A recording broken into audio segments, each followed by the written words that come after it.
ये भी फरमा दीजिए कि जो शराब के इजाज़तनामे हैं वो कहा जाता है कि पाकिस्तान में गैर मुस्लिमों के लिए है, तो इसमें फिर अगर बिल्कुल इसे मनसूख कर दिया जाएगा तो फिर गैर मुस्लिम जाहिर सी बात है वो भी तो फिर शिकवा गुनाह होंगे कि हम तो अपने मज़हब के मुताबिक या अपनी जिस तरह भी उनका जो उनके अकायद हैं उसके मुताबिक हम क्या करें, तो इसका क्या हाल है फिर?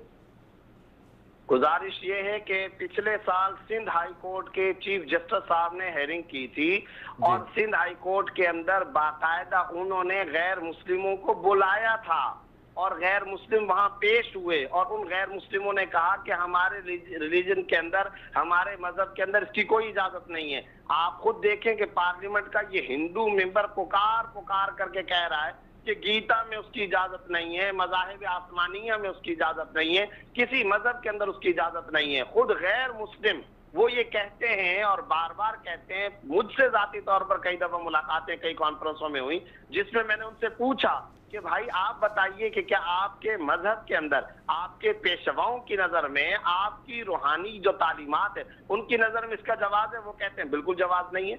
और वो तो खुद शिकवा करना है कि हम पर इसका खाम में वबाल और इल्जाम थोपा जाता है। और फिर आप देखें कराची की सड़कों पर सूरत हाल क्या है। आप वाइन शॉप्स के सामने गाड़ी खड़ी करें और गाड़ी खड़ी करके वहां जाकर के तज्जिया करें, सर्वे करें, जायजा ले कि उन खिड़कियों पर और वाइन शॉप्स की विंडोज पर आने वाले जो नौजवान मेरे भाई और मेरी नौजवान बहनें, वो जब आते वो हिंदू होते हैं, वो सिख हैं, वो मजूसी हैं, कसरत के साथ मुसलमानों की तादाद है जो वहां पर आ रही है। हत्ता के तंग आकर अब खुद गैर मुस्लिमों ने कहना शुरू कर दिया है कि नाम पे तो हमारे परमट लिया जाता है और हमारे मजहब को इस्तेमाल करके इजाजतनामे दिए जाते हैं और इस्तेमाल तो सारे के सारे मुसलमान कर रहे होते हैं। तो इन सारी बातों को सामने रखना चाहिए। साथ ही मुझे इस बात की भी आप इजाजत दीजिए, मैं यहाँ एक नुक्ता ये जिक्र करना चाहता हूँ कि ये नई हुकूमत है, हम इंतहाई खुलूस के साथ इस नई हुकूमत के बारे में दिली तौर पर इस बात की ख्वाहिश रखते हैं कि ये पाकिस्तान की खिदमत करे, मुल्क व मिल्लत की खिदमत करे और पाकिस्तान में इस्लामाइजेशन की तरफ कदम बढ़ाए। लेकिन यहाँ के जो फवाद चौधरी साहब वजीर इत्तलाआत हैं, उनका रात को आपने कमेंट सुन लिया, उन्होंने दोहल ये कहा है कि जनाब पाबंदी लगाने की तो जरूरत नहीं है और पाबंदी लगाओ तो भी कोई नहीं, जो पीने वाला होगा वो पिएगा।